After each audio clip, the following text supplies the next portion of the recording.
अस्सलाम वालेकुम नाजरीन, मैं हूं मारिया जदून और आप देख रहे हैं समा डिजिटल। नाजरीन, इस वक्त हम पूरी दुनिया में देख रहे हैं एक ग्लोबल शिफ्ट आ चुका है, पावर शिफ्ट भी हम देख रहे हैं, नए नए अलाइंसेस बन रहे हैं। क्योंकि एक तरफ ईरान वर्सेस इजराइल और अमेरिका हम देख रहे हैं, और इसके साथ साथ अगर हम पाकिस्तान की बात करें तो पाकिस्तान भी इस वक्त एक वॉर की सिचुएशन में है। और पाकिस्तान अफगानिस्तान का जो है वो पाकिस्तान ने जो है वो दहशतगर्दी के अगेंस्ट अफगानिस्तान में ऑपरेशन भी जारी किया हुआ है। इस वक्त इस ऑपरेशन के तकरीबन 11 रोज जो है वो हो चुके हैं। ये तमाम सिचुएशन क्या है, कैसे और किस तरफ जाएगी, क्योंकि इस वक्त एक खित्ता ऐसा भी है जहां पर इकोनॉमिक क्राइसिस भी देखने में आ रहा है। तमाम सिचुएशन कहाँ जाएगी, इन तमाम टॉपिक से बात करने के लिए आज हमारे साथ defence and security analyst Sumaira Khan मौजूद है। इनका ताल्लुक समा से भी है। बहुत शुक्रिया सुमेरा, आपने टाइम दिया। हम ईरान की वॉर की तरफ भी आएंगे, लेकिन उससे पहले मैं बात करना चाहूंगी पाकिस्तान अफगानिस्तान के ऊपर। पाकिस्तान की जानिब से दहशतगर्दी के खिलाफ ऑपरेशन को तकरीबन 11 रोज हो चुके हैं अफगानिस्तान के अंदर, और सिक्योरिटी ज़राए के मुताबिक लगभग 500 से जायद जो है वो अफगान तालिबान जंगजुओं को जो है वो मारा जा चुका है। 230 से जायद चेक पोस्टें तबाह हुई हैं, 200 से जायद टैंक्स, तोपें और बख्तरबंद गाड़ियों को भी तबाह किया गया है। आप इस ऑपरेशन को कैसे देख रही हैं? ये जो हिकमत अमली थी पाकिस्तान की, क्योंकि पाकिस्तान बार बार ये कह चुका था कि हम जो है अफगानिस्तान की सरजमीन को अपने अगेंस्ट इस्तेमाल नहीं होने देंगे, उसके बावजूद हमने देखा सामने से कोई नरमी नहीं आई। तो हाउ यू सी दिस, इस स्ट्रैटेजी को पाकिस्तान की आप कैसे देखती हैं? अब इसमें Maria, thank you very much first of all for inviting me. लेकिन इसमें सबसे पहले मैं थोड़ा सा इसको एक प्रियम्बल ज़रूर दूंगी, क्योंकि ये कार्रवाई लोग देख रहे हैं मगर इसके पीछे जितना सब्र आजमा एक सफ़र था वो बहुत कम लोगों को पता है। हम्म। बस ख़ास तौर पे कुछ वेस्टर्न जो मीडिया आउटलेट्स हैं या कुछ जीसीसी कंट्रीज से कुछ मीडिया आउटलेट्स ऐसे हैं जिनको इस वक्त बहुत हमदर्दी का बुखार भी चढ़ रहा है टेररिस्ट की या हम्म। मिलिटेंट्स की, उनके लिए ये ऑल ऑफ अ सडन कार्रवाई थी। ऑल ऑफ अ सडन नहीं थी। Pakistan had been in conversations, negotiations, table talks. You can name all the cosmetics. Pakistan had tried and tested everything, hmm. not just directly, not just bilateral, multilateral, quadrilateral. कौन सा forum है जो हमने नहीं छोड़ा? हर exactly. दर पर दस्तक दी है, ऐसा पिछले कह साल सकते हैं कितनी इसको। ज्यादा हमारी मुज़ाकरात हुए। बिल्कुल। और उसमें भी देखें कि हमेशा प्रोवोकेटिव जो एक इंस्ट्रूमेंट यूज होता है वो हमेशा अफगानिस्तान की तरफ से हुआ है। हम्म। आपने आज तक कभी इन्हें कोई तकलीफ नहीं दी, कभी इन्हें कोई डेंट नहीं दिया। लेकिन जो एक सोच थी जिसने हमें डेंट दिया वो हम्म। ये कि 2021 के बाद लग रहा था लोगों को कि ये क्योंकि इस्लाम के नाम पर आए हैं, खुद भी एक स्ट्रगल करके आए हैं अगेंस्ट द फॉरेन ऑक्यूपेशन, तो ये हमारे मुल्क में भी दहशतगर्दी को पनपने नहीं देंगे। मगर उसका उलट हुआ हमेशा। हम्म। अब 2021 अगस्त ऑनवर्ड्स आप भी, आपके साथ भी मेरे बहुत इंटरेक्शन रहे हैं उस वक्त में हम्म। भी। हम यही बात करते थे कि ऊंट किस करवट बैठेगा किसी को पता नहीं है। हम्म। अभी तो they are dealing with all the indigenous matters जिनके साथ कुछ से बदले लेने थे उन्होंने, कुछ को मारना था, कुछ को रास्ते से हटाना था। बहुत जो थे वो अलग चैप्टर्स थे। हम्म। फिर उनका रुख हमारी जानिब हुआ। उनको ये एहसास हुआ कि जितनी कमाई हम इनकी आर्म ट्विस्टिंग करके कर सकते हैं कहीं और से तो कर नहीं सकते, तो लेट्स इनवाइट इंडिया। हम्म। और टीटीपी उनके पास ऑलरेडी थी। हम्म। तो जब पाकिस्तान ने पहले उनको बड़े इखलाकी आदाब में रहते हुए कहा कि आपकी तरफ से, और ये मैं आपको बता दूं कि within 10 days of their their assuming of power, within 10 days पहला हमारे साथ एक नाखुशगवार इंसिडेंट हुआ था। And that was in the heart of Nangarhar, Jalalabad से थोड़े से डिस्टेंस पे गांव है वहाँ पे। उस वक्त उनके इंटेलिजेंस चीफ जो थे, हर प्रोविंस का उनका हम्म। अलग है, डॉक्टर बशीर, और उसने एक स्टेटमेंट दिया पाकिस्तान के अगेंस्ट। वो वीडियो अभी भी पड़ी होगी कहीं ना कहीं। उन्होंने दे थ्रू आउट द एंटायर जो हमारा ये फेंसिंग का सामान होता है, मना कर दिया कि फेंस नहीं होगी इस जगह पे। हम्म। पाकिस्तान की टेरिटरी पे आके दे स्टार्टेड समथिंग और कहा कि हम, अच्छा वो मुझे उसकी वो बात याद है अभी, बड़े कोरिलेट करिए कि हम इसराइल का साथ दे देंगे, पाकिस्तान का नहीं पाकिस्तान। देंगे। This exactly. was first ever statement right after 10 days when the Taliban assumed power in Kabul. तो ये बड़ा एक लंबा सफर है। तो कटिंग इट शॉर्ट के बहुत तंग आकर हमने कार्रवाई शुरू की है। हम्म। और बहुत से लोग अब ये कह रहे हैं कि पहले करनी चाहिए थी, हम्म। क्योंकि जितना आपने गीदड़ भपकियां सुनी हैं वो अब फेड आउट होती जा रही हैं। अब वो हम्म। इधर उधर भाग रहे हैं, कभी रशिया के पास, कभी कतर के पास, कभी यूएई के हुँ। पास, अच्छा, ये जो के आपने स्टार्टिंग में बात निगोशिएशन कराएं। मेंशन की कि वो तासुर इस वक़्त हाँ। अफ़गानिस्तान ये दे रहा है कि हम तो खित्ते में अमन चाहते हैं, हम हम्म। तो जंग नहीं चाहते। लेकिन फिर हम उनके भारत के साथ इंटरैक्शन भी देखते हैं हम्म। बहुत ज़्यादा, और फिर हम ये भी देखते हैं कि उनकी तरफ से स्टेटमेंट्स भी आती हैं। एक तो आपने मेंशन की ना हम्म। अभी कि हम इसराइल का साथ दे देंगे। अभी रिसेंटली भी एक चल रही थी जिनसे क्वेश्चन हम्म। क्लियरली उनसे किया गया कि हम्म। क्या आप इसराइल को सपोर्ट करेंगे? तो हम्म। उन्होंने कहा there is no harm in it अगर हम उनको हाँ, सपोर्ट करेंगे। हर मुल्क जिसको हमसे मसला है, we are ready to sit down with them. Exactly exactly. तो ये जो तजाद है इस वक्त हाँ। अफगानिस्तान पोर्ट्रे करने की हम्म। कोशिश कर रहा है ग्लोबली, आप इसे कैसे देखती हैं और दुनिया क्या समझ चुकी है हम्म। या अभी भी वेस्ट जो है वो टिल्ट उनका अफगानिस्तान हम्म। की तरफ ही है बिकॉज हमारी तरफ से कॉपरेशन हो रहा टिल्ट अब अफगानिस्तान की तरफ किसी मुल्क का नहीं है। अभी है? जिस ओके। नोट पर मैंने अपना कमेंट खत्म किया, मैं वहीं से आज को I derive my next comment from the trail of that last comment, कि अभी ये तकरीबन 15 मुल्कों के पास गए हैं to okay. Enter into negotiations with Pakistan. Hmm. Now Pakistan has said no, क्योंकि हम्म। पाकिस्तान जब तक टेबल पर बैठा हुआ था, इन्होंने उसको आपका एक वीक पॉइंट कंसिडर किया। अभी मेरी इत्तला के मुताबिक लास्ट जो मुल्क था वो रशिया था जिसको इन्होंने हम्म। कांटेक्ट किया, एंड रशिया सेड नो। अगर आप लोग इस्तांबुल, दोहा और सऊदी अरब में बैठ कर कुछ नहीं कर सके, तो हमारा नहीं ख्याल कि हम एक और चैप्टर खोलें अपने लिए। Hmm. Obviously Russia coming to help negotiations, being interlocutor, वो हम्म। एक उस पे टैग भी लग जाएगा और निकलेगा भी कुछ नहीं, hmm. Which is a very wise move by Russia by the way. लेकिन आगे आने वाले दिनों में ये सारे मुल्क खुद बताएंगे, once the GCC is settled, तो आपको खुद पता चलेगा कि इनको हर तरफ से इनकार हुआ, हर तरफ से। चाइना ने इनकार कर दिया, क्योंकि पाकिस्तान की पोजीशन बहुत वाज़ेह है। Maria, we are not just paying this lip service, hmm. We are questioned with hardcore evidence from United Nations, from OIC, from Shanghai Cooperation Organisation. Last time आपके तालिबान भाग गए थे, तेहरान पैक्ट से भी इन्होंने कुछ नहीं किया, मॉस्को फॉर्मेट में भी कुछ नहीं किया, लंदन फॉर्मेट तो बेचारा कहीं नजर ही नहीं आता, हम्म। जो इनकी नेचर है। तो I think they are right now in thick soup, because they thought Pakistan will try to enter boots on ground, hmm. Which we did not, and we don't intend to, hmm. क्योंकि हमें कोई regime change वगैरह में interest नहीं है। जब भी होगा वो अपने ही लोग अपराइजिंग करेंगे वहां से, वो उनका नेचर है। हम्म। लेकिन हमने जो एयरफोर्स की स्ट्राइक्स रखी हैं, that has paid a lot माशाल्लाह अभी तक। हुँ।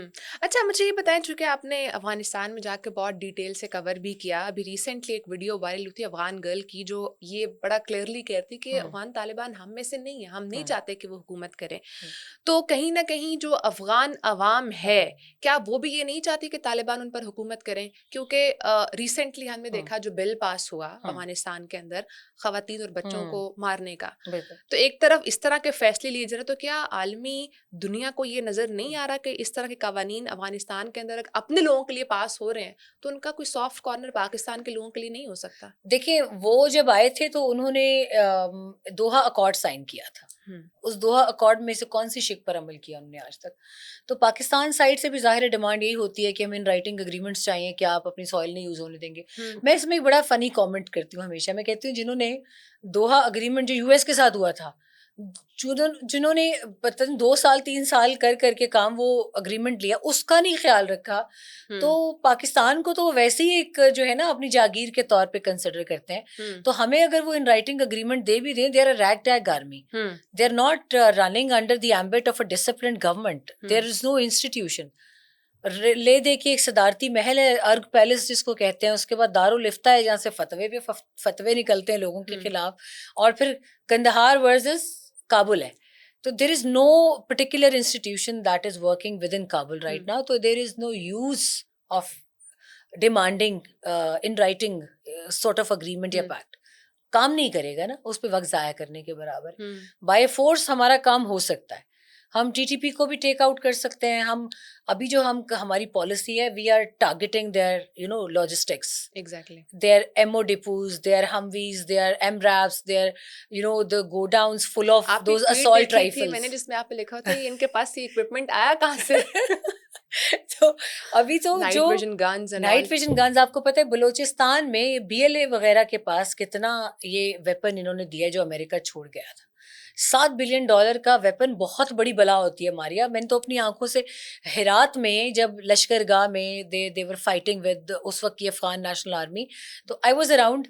और मैंने जब देखा उस वक्त इनके वो इस्माइल खान थे लीडर जो अफगान नेशनल आर्मी की तरफ से रेजिस्ट कर रहे थे, वॉरलॉर्ड। और जब तालिबान ने उनसे सरेंडर कराया सब कुछ, तो उनके पूरे घर के बेसमेंट्स, कमरे डॉलर से, पाकिस्तानी करेंसी से और वेपन से भरे हुए थे। जिधर तक नजर जाती थी असॉल्ट राइफल्स होती थी।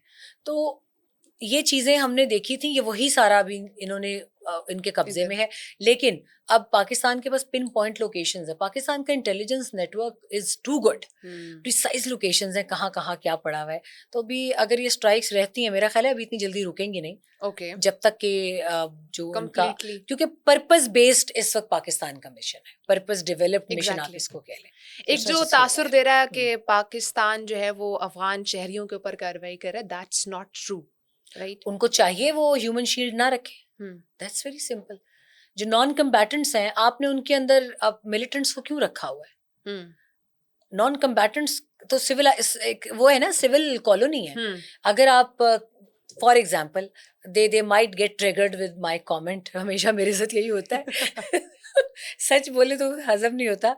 काबुल की गुलबहार कॉलोनी है, सच बोल देती है ठीक ना है आप। अब मैं बाकायदा आपको जगह का नाम बता रही हूँ। काबुल में गुलबहार सोसाइटी है, कॉलोनी भी कहते हैं। ओके, उधर तालिबान के लोग आपने क्यों रखे हुए हैं? वहाँ आम लोग रहते हैं। इसी तरह काबुल की PD-10 डिस्ट्रिक्ट है, इसको पुलिस डिस्ट्रिक्ट कहते हैं, वहां पर आपने इनको क्यों रखा हुआ है? इर्द गिर्द सब मासूम शहरी हैं, उनका कोई कसूर नहीं है। अब अगर पाकिस्तान टारगेट करता है उनको प्रिसाइज एमओ के साथ, एयर स्ट्राइक करता है, इर्द गिर्द कौन शहीद होंगे? मासूम लोग शहीद होंगे, उनका कोई कसूर नहीं है। ये मैं बरमला कहती हूँ। वहां पर बच्चे, बूढ़े, खवातीन, उनका कोई कसूर नहीं है। एक बहुत विकेट पॉलिसी इस वक्त तालिबान लेकर चल रहे हैं कि इनको, टेररिस्ट को आम सिविल आबादी में खपा दें ताकि उसको एज अ शील्ड यूज किया जा सके। अच्छा, अब अफगानिस्तान के पास आगे वे फॉरवर्ड क्या है कि कल को उनकी सरजमीन हमारे अगेंस्ट, पाकिस्तान के अगेंस्ट इस्तेमाल ना हो? क्योंकि अभी वो मुज़ाकरात करने के लिए आ रहे हैं टेबल टॉक के लिए, लेकिन अभी हम नहीं चाह रहे बिकॉज वी वांट के सब चीज़ें क्लियर हों। तब व्हाट्स द वे फॉरवर्ड? आप इस सिचुएशन को आगे कैसे देख रही हैं? अभी स्टेलमेट है। I will be very honest with you, stalemate इसलिए है कि GCC एक्टिव हो गया, रीजन सारा आपके सामने ही है। We were not expecting, we had an idea, obviously we had an idea, क्योंकि जो मैं उस वक्त जितने भी डिफेंस रडार्स के ऊपर या एविएशन रडार्स के ऊपर जो मूवमेंट मैं देख रही थी डिफेंस रिलेटेड कार्गो एयरक्राफ्ट्स की, वो बहुत हैवी थी। तो वी हैड एन आइडिया कि समथिंग इज डेवलपिंग रिगार्डिंग और अराउंड GCC और ईरान और अमेरिका और इजराइल। लेकिन इतनी जल्दी होगा, it was you know out of syllabus.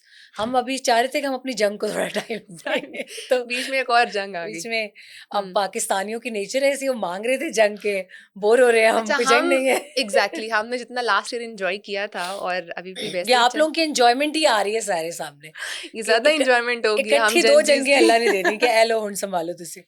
अच्छा, मूविंग फॉरवर्ड, हम्म ईरान वर्सेस इसराइल और अमेरिका को आप हम्म किस तरह से देख रही हैं? जैसे भी आपने कहा कि हम अभी एक्सपेक्ट नहीं कर रहे थे इस हाँ तरह की चीजें होंगी खत्ते में, तो ये जो खतरा बढ़ता जा रहा है कि रुकेगा भी या ये एक्सपैंड होता रहेगा? बिकॉज ईरान तो पीछे बैठने का नाम नहीं ले रहा। देखिए अभी ईरान ने जिस तरीके से 1 into 80 सब जो उनके म्यूनिशन, या इसको आप in simple terms cluster bombs कह सकते हैं, वो एक सरप्राइजिंग एलिमेंट था दुनिया के लिए कि they fire one missile and it goes and spreads into like 80 सबनेटिव्स। तो वो यकीनी तौर पे अब अगर अमेरिका को ये इदराक हुआ है कि उनके पास क्लस्टर बॉम्ब्स हैं, वो इसकी एक ज़ाहिर इन्वेस्टिगेशन करेंगे और कहीं ना कहीं किसी न किसी हद तक उनकी इस बात को थोड़ी तकवीत मिल जाएगी कि कुछ और कैपेबिलिटीज भी हैं, इसका मतलब है ईरान के पास, जो अभी लोगों को नहीं पता। ये एक थोड़ा सा मेरे लिए एक एलिमेंट ऑफ फियर है from the common people point of view, जो कि नॉर्मल लोगों पे बमबारी हो रही है। तो मुझे ये अभी थमता हुआ नहीं लग रहा। और दूसरी बात है कि ईरान को तसल्ली देना अभी बहुत ज़रूरी है कि और वो दी नहीं जा सकती है, विल बी वेरी प्रैक्टिकल। उसको तसल्ली होगी नहीं, क्योंकि उसने आबनाए हुर्मुज़, जिसको हम स्ट्रेट ऑफ हुर्मुज़ कहते हैं, वो बंद है। और ये ऐसा स्ट्रेट है कि इसमें ये नहीं है कि आप इधर से जाएंगे तो आगे से निकल जाएंगे लेक ऑफ पनामा की तरह, या आप अंदर जाएंगे मुड़ के आपको ना वो कहते हैं ना एक ही पार्किंग में वापस गाड़ी मोड़ के लानी पड़ेगी। तो it's a very tricky straight in the entire continental shelf waters. तो अब ये बंद है, दूसरी तरफ उन्होंने अपना अब्राहम लिंकन जो है, गो के it's a very, I'm very honest, being very honest, it's a very secured aircraft career. Abraham Lincoln is one of the best. Hmm, लेकिन अब उसको खतरात लाहक हुए, उन्होंने उसको रिवर्स गियर में डाल दिया कि थोड़ा पीछे ले जाए, हम्म, कोई और कुछ और ना हो जाए. अब इसी तरह इन सारे गल्फ कंट्रीज के अंदर यूएस बेसिस, सीआईए के bases, I be blunt about it, CIA के बेसिस आर एट रिस्क. लोगों को वहां से वो निकाल चुके हैं. लेकिन Okay. मिलिट्री एसेट्स रातों में नहीं बनते. It takes decades. Exactly. अगर मैं शॉर्टली इसको बताऊं, हम्म, तो उनके अभी वहां पे बिलियंस ऑफ डॉलर्स के एसेट्स हैं. और हम्म, ईरान जब तक उनको मुकम्मल तौर पर, जाहिर है अपने तौर पे वो कहेगा मैं 100% करूं. 100% की कैपेसिटी ना भी हो तो 70% वो डैमेज कर सकता है. It's B it Jordan, B it Bahrain, B it Kuwait और कतर और यूएई. हम्म, यूएई पे तो मैं उस दिन ट्रांसमिशन में भी मैंने एक बात की, सब हंस पड़े. मैंने कहा यूएई पे ईरान का कोई पर्सनल काम है. जैसे वो कुछ हाजी जाते हैं ना, शैतानों को कंकरियां मारते हैं, कुछ बहुत जज्बात से मार रहे होते हैं. What's the reason ईरान वैसे? Versus UAE is, I don't Again out of understand. syllabus. I don't understand कि इसे खुद जो है ना, द हबीबीज आर इन ट्रबल, कि वो कह रहे हैं हमने किया क्या है जो तुम इतना हम पर गुस्सा कर रहे हो. But hmm, there must be something, we need to dig it out कि क्या है. हम्म, But people who are related to defense think tanks, they believe that there was a very strong network of espionage, spycraft that was facilitated by UAE UAE. into Iran. Okay. Can be Mossad, can be CIA, can be MI6, uh, but there is something that still उनको needs लग to रहा है be कि कोई investigated. Support हाँ. है उसकी तरफ से. और ठीक. कतर यूएई पे अभी भी स्ट्राइक्स जारी हैं. आई डोंट लेकिन थिंक मेरे सो ख्याल दे से स्टॉप उनका इट. ये भी है कि वो सिर्फ अमेरिकन अगेन एम्बेसीज पर अटैक करना या हम्म. अमेरिकन को नुकसान पहुंचाना भी तो हम्म. उनका आई थिंक रीजन है. बिल्कुल है, वो कहा है उन्होंने. हम्म, जब तक प्रेसिडेंट पजेश्कियान का स्टेटमेंट नहीं आया था, हम्म, तब तक वी वर एक्चुअली वरिड कि ये सिलसिला चलता जाएगा. क्योंकि अभी आगे इन द नेम ऑफ उमरा pilgrimage, I think we have some good around 2 million people stuck in Saudi Arabia right now. उनकी वापसी कुछ की हो चुकी है, कुछ को हाँ, they are making it sure कि वो सेफली आ जाएं. But I am more concerned about हज आफ्टर 2 months. वो भी हाँ. will तब be तक the क्या सिचुएशन होगी? will be the biggest congregation in the hmm, history, और पूरी दुनिया में द बिगेस्ट है. और आपने देखा होगा अभी भी रिसेंटली जो वीडियोस आई हैं डिस्टर्बिंग, मस्जिद नबवी के ऊपर से, हरम के ऊपर से the exactly. Missiles are exchanging. तो हम्म, अब जो कुछ भी हो, hmm, before it takes a highest toll on उसको एनीवन, रुकना चाहिए. उसको रोकना पड़ेगा. हम्म, वरना हिस्ट्री की सबसे बड़ी ट्रेजेडी भी हो सकती है.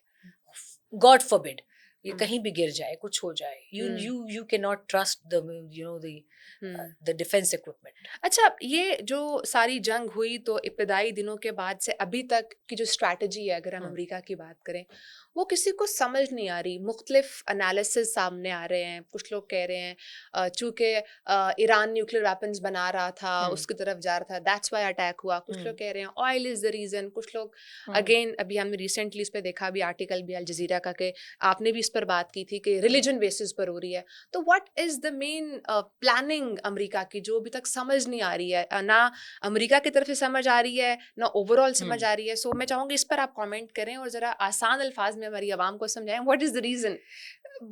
मारिया, इसमें सबसे बड़ी जो कॉन्स्पिरेसी थेरी है जो बहुत स्ट्रांग है, अभी तक सब में जो इंडेक्स में स्ट्रांगेस्ट है, वो ये है कि एक ऐसे टाइम में ये जंग शुरू की गई है. ये खुद अमेरिकन कह रहे हैं, it's Okay. Not me who saying, ये पाकिस्तानीज नहीं कह रहे. It's the Epstein files may be. Okay. उसका प्रेशर बहुत है प्रेसिडेंट ट्रंप पे. और लोगों का ये कहना है कि खुद Jeffrey Epstein was he hailed from a Jewish family. He was a renowned billionaire in America till he was declared a sex offender. तो ये चीज़ें वहाँ पर लोग बहुत इसको सीरियसली लेते हैं. और अभी ये बात चल रही है अमेरिका में और इसके सबर्बन कंट्रीज में, इवन हर जगह. पहली तो ये है. दूसरी ये है कि oil, I don't think so कि ऑयल इतना उनके लिए इसमें, क्योंकि Venezuela is close to them, Iran is far far away from them. तो वो जो बट एक लिबिया इसमें में, इराक में इन्होंने गलती की थी फॉर ऑयल पर्पजेज, वो शायद ये यहाँ नहीं दोहराना चाह रहे. आपकी तीसरी बात जो है ना, that's second most, you can say that strongest at the index, कि religion is very important for the Jews. हम पढ़ते आए हैं, कुरान पाक में पढ़ते आए हैं, बनी इसराइल का जिक्र कई मरतबा हुआ है, मोस्ट ऑफ एवरीवन. तो ये भी बात दुरुस्त है कि जितना वो कुरान को स्टडी करते हैं या वो प्रोफेसीज को स्टडी करते हैं, मैं और आप उतना नहीं करते। एज अ नॉन प्रैक्टिसिंग मुस्लिम, या हम हार्डकोर रिलीजियस मुस्लिम्स नहीं है उस तरह, अल्लाह हमें दे तौफीक कि हम हो जाएं। आमीन। बट आप देखें, अगर आप कभी अमेरिका जाइएगा Maria, and if you want the purest meat, you will have to go to kosher market.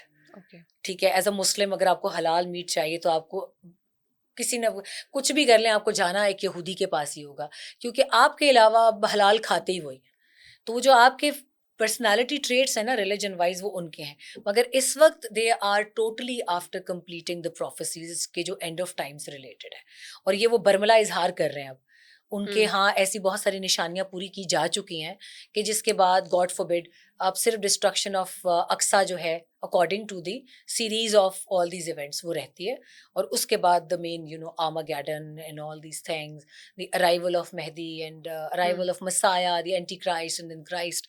तो there is a series of events that is going to take 40 more years if the last क्या कहते हैं उसको, आखिरी लम्हा चल रहा है अगर। और ये कोई सुनी सुनाई बात नहीं है। I've seen advisors of Trump administration talking about it. Yes. We had seen George Junior Bush in the past. He talked about crusades 9/11 के फौरन बाद। तो चीज़ें काफ़ी पहले से तैयार हो रही हैं, but right now it's the high time when we see all those things. It's happening. Okay. तो it's more of religious, not oil related, I can say. और न्यूक्लियर का भी कोई मसला नहीं है। न्यूक्लियर इस वक्त सिर्फ रीजन में आपके पास है, और IAEA की प्रेसिडेंट जो है ग्रॉसी, वो कह चुके हैं कि हमें ईरान नहीं बना रहा था, प्रोलिफरेट नहीं कर रहा था, लेकिन वो ये भी तो कहते हैं कि हमें विजिट नहीं करने दिया जाता वहां पर। वो कहते हैं रिजर्वॉयर्स इनके पास हैं। अब वो भी एक catch-22 है। अब ईरानियंस कह रहे हैं कि हमें नेगोशिएशंस में डाल दिया था, our projects were on halt, so we never went to destroy it because we were in the middle of negotiations. तो हमें डिस्ट्रॉय करने नहीं दिया, तो रिजर्वॉयर्स तो होंगे, बात वो अपने तौर पे ठीक कर रहे हैं। और जो IAEA कह रहा है वो उसने सबसे बड़ी क्लीन चिट दे दी है, but they are these organizations are too dubious कि हम इराक में जब देखते हैं वेपन्स ऑफ मास डिस्ट्रक्शन, बाद में उन्होंने कहा नहीं है, और इन्हीं ऑर्गेनाइजेशंस ने पहले से IA को रिपोर्ट्स दी कि हैं। तो ये भी कॉन्फ्लिक्टिंग है, कन्फ्लिक्टिंग है। तो हम ये चीजें ना बहुत कह सकते हैं कि right now the designs are something else, but after 10 years may B the same designs are going to be declared something else. अच्छा, आपने अबनाए हुर्मुज़ की बात की कि वो बंद है, लेकिन आई थिंक वो अमेरिका और इजराइल के जो है ना, वो कहा जा रहा है उनके जहाज़ों को निशाना बनाएंगे, लेकिन पाकिस्तान को या कुछ अदर कंट्रीज उनकी हैं, उनको अलाउ है वहाँ से करना। लेकिन उसके बावजूद ये मैं अवामी सवाल करने लगी हूँ आपसे, उसके बावजूद हम ये देख रहे हैं कि पेट्रोल जो है वो पाकिस्तान में उसकी प्राइजेस बढ़ चुकी हैं। सो ये अभी जो हमारी इकोनॉमी है वो भी डिस्टर्ब हो सकती है आगे, और भी जा सकती है प्राइजेस ऊपर, और वर्क फ्रॉम होम की भी कुछ तजावीज़ जो है वो दी जा रही है। तो हाउ यू सी दिस, अब क्या होगा आगे नेक्स्ट? क्या सवाल पूछ लिया मारिया आपने। जख्मों पर तेल छिड़क के कहती है व्हाट्स नेक्स्ट। गाड़ियों में जाहिर है जो फ्यूल टैंक 10,000 का फुल होता था, 9 का होता तो था, कहा जा रहा है इंटरनेशनल प्राइसेस बढ़ गई हैं, तो इसलिए 13-14,000, पर हमें तो अलाउ कर रहे हैं कि जहाज़ों को ले। देखिए, मुझे समझ नहीं आई एक बात की, I don't know what's government policy. हमारे कॉलीग हैं इसमें शकील अहमद, उनसे भी मैंने पूछा आज कि ये क्या है।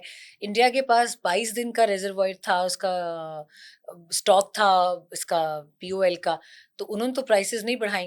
तो उन्होंने कहा कि इंडिया में there is a different system, वो डे टू डे एक इंटरनेशनल रेट्स के साथ चलते हैं। हमारे यहाँ पहले फोर्टनाइटली था, अब वीकली बेसिस पे हो गया। तो वैसे सुनने में ये आ रहा है कि मजीद भी महंगा होगा। तो अब आई डोंट नो, लेकिन मुझे नहीं लगता कि इतना ज़्यादा हम बंधे हुए थे आलमी तेल की कीमत के साथ, जबकि ज़ख़ीरा था हमारे पास। Exactly, that was my question. Enjoy कर रहे थे क्योंकि अभी भी ऐसी खबरें भी आ रही हैं कि हमें अलाउ है to cross that place, Strait of Hormuz. हाँ, बट उसका रीज़न है, देखिए आप कबूतर की तरह आंखें बंद करके जा तो सकते हैं, लेकिन आपको वापस नजरें मिलानी है अमेरिका के साथ भी। तो अभी आपको एक जो है ना VIP मिल रहा है ट्रीटमेंट।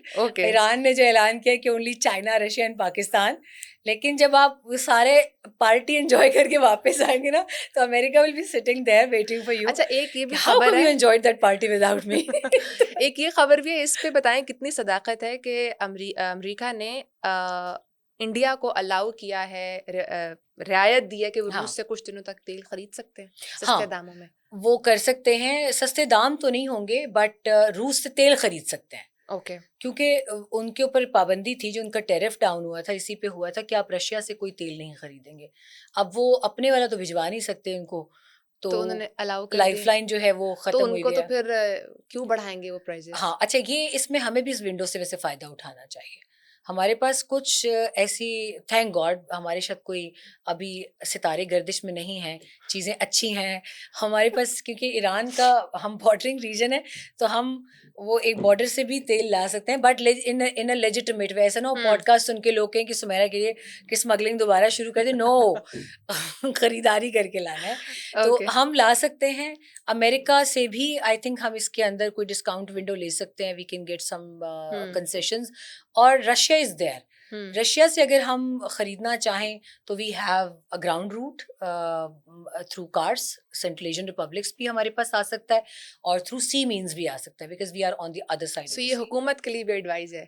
कर सकते हैं करना चाहें तो। इसी हाँ। टाइम में हमारा जो अमेरिका में डीसी में वी हैव आवर एम्बेसी, अगर वो थोड़ा रमज़ान में खुद को तकलीफ दें तो कर सकते हैं, जैसे इंडिया ने किया। नहीं, इट्स अ गुड हाँ सजेशन जो आई थिंक हाँ हुकूमत को इस पे जो है वो देखना चाहिए।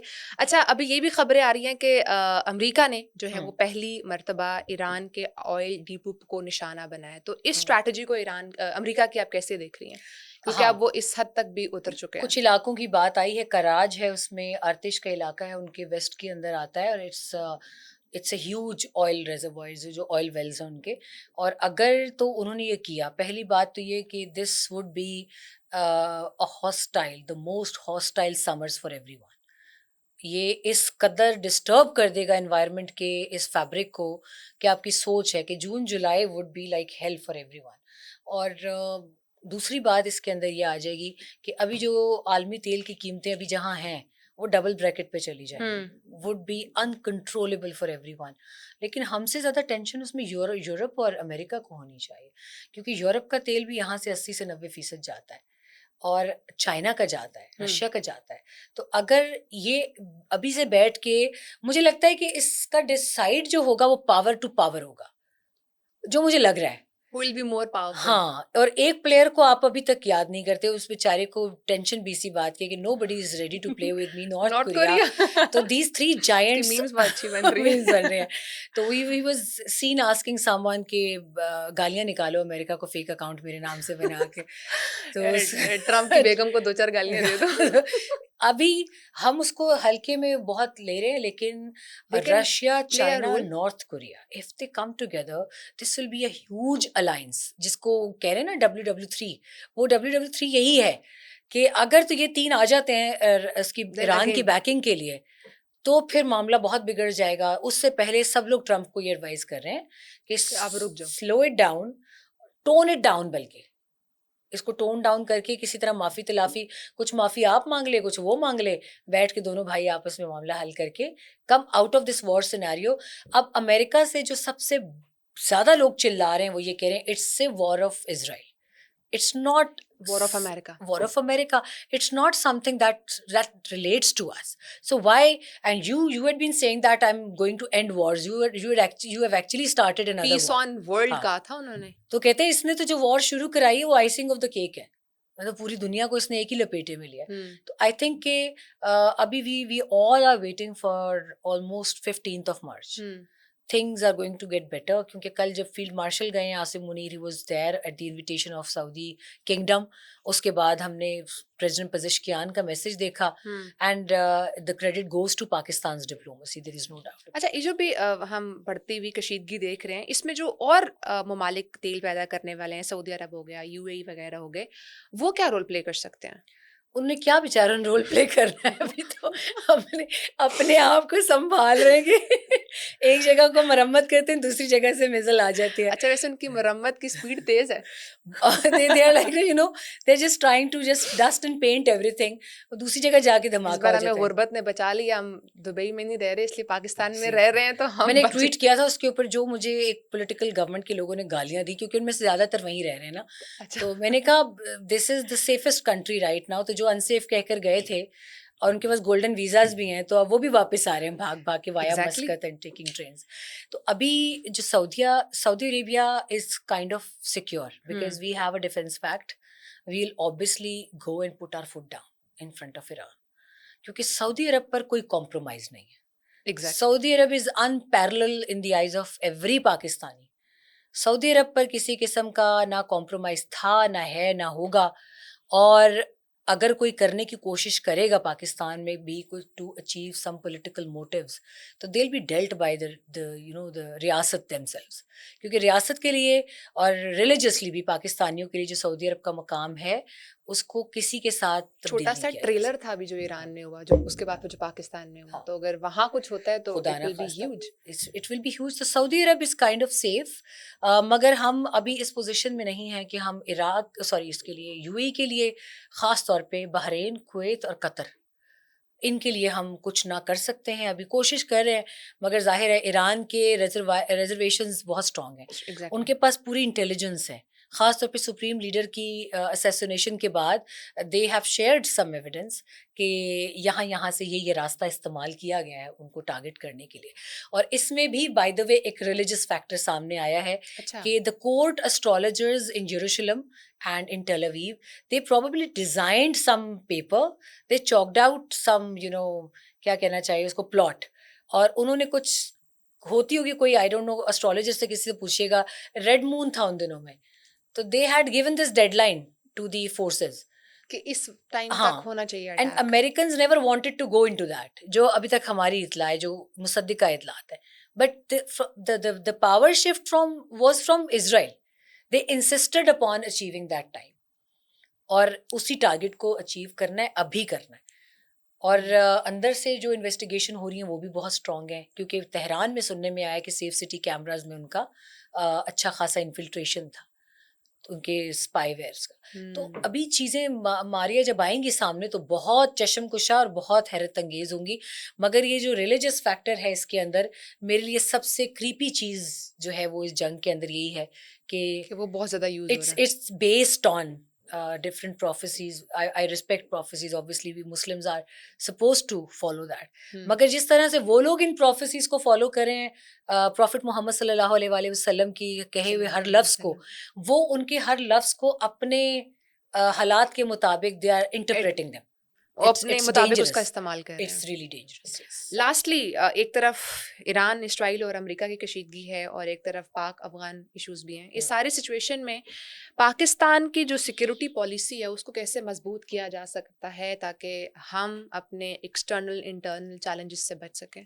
हमारी security policy, I can give you my word on that, it's our security paradigm, our security apparatus is in the safest hands, mashallah. And जितना भी अल्लाह का शुक्र अदा करें, वो आज हमें एहसास हो रहा है न्यूक्लियर पावर बनने का. True, that's true. कहते हैं ना, वो कुछ दिन किसी ने मजाक में लिखा हुआ था, but that's totally true to core, कि हमारे बड़ों ने घास खाई है इसलिए आज हम मिसाइल नहीं खा रहे. तो कुछ जगहों पर हमें अपने हौसले को बहुत मजबूत रखना होगा. ख़ास तौर पे मैं आई एम हर्ट कि जो स्कर्दू में लोगों ने किया, नहीं करना चाहिए था. एग्जैक्टली. जो कराची में हुआ, नहीं होना चाहिए था. यहाँ मैं आपके इस पॉडकास्ट की वसातत से सिर्फ एक चीज़ क्लियर कर दूँ, may be this helps lot. जो एक किसी भी मुल्क में एम्बेसी या काउंसलेट की जगह होती है, वो उस मुल्क की ज़मीन होती है, उनकी टेरिटरी होती है. उनकी टेरिटरी होती है. Diplomatically according to Vienna Convention and every international pact it's declared. Even Pakistan में जो भारत का सिफारत खाना है, once you are stepping into their territory, crossing their gate, it's India, it's not Pakistan. तो जो कॉन्सुलेट कराची में हुआ, लोगों ने उसके हकाइक मारिया बहुत तोड़ मरोड़ के पेश किए हैं, और लोगों की जहालत से भरपूर फ़ायदा उठाने की कोशिश की गई है. तो जब आप किसी पर स्ट्रेट गन फायर करेंगे तो आप पर फायर आएगा. आप किसी को फूल पहनाएंगे तो फूल ही देगा अगला. और स्कर्दू में जो कुछ हुआ है, दैट्स अनबिलीवेबल. मैंने उसको बहुत यूज किया गया, स्कूल्स को जला दिया गया. हाँ. जो आर्मी के थे, और फैमिलीज ने क्या आपका बिगाड़ा है. और फॉर एग्जाम्पल असैसिनेशन हुई है तेहरान में. अगर आपको बहुत ज्यादा इस पे जज्बाती वो था, मुझे खुद जाती तौर पे बहुत दुख था, मैं तो मिली हुई थी उनसे, and I was actually trying to control my tears when I was sitting in a live transmission and I confirmed it on screen, he is martyred. लेकिन मेरा ये बिल्कुल मेरा नहीं बनता कि मैं जाके और पार्लियामेंट घुस जाऊं और शीशे तोड़ दूं बिल्डिंग के, ओ मुझे बहुत ज्यादा दुख है। तो फिर जब हमने रेड जोन में घुस जाए। रेड जोन में चले जाएं, जब आपने दुख का इजहार करना होता है, आप मातम में जाते हैं, आप सोग में जाते हैं, आप उसको डिसेंसी से करते हैं। मैंने नहीं देखा ना सुना कभी किसी हदीस में ना इवन किसी जगह ईरान के। में भी ये नहीं किया गया जो पाकिस्तान में किया हाँ, गया। इसमें एक बहुत छोटा सा वाकया है, छोटा सा नहीं है, I am really sorry to say that, लेकिन एक बहुत बड़ा लेसन है हमारे लिए।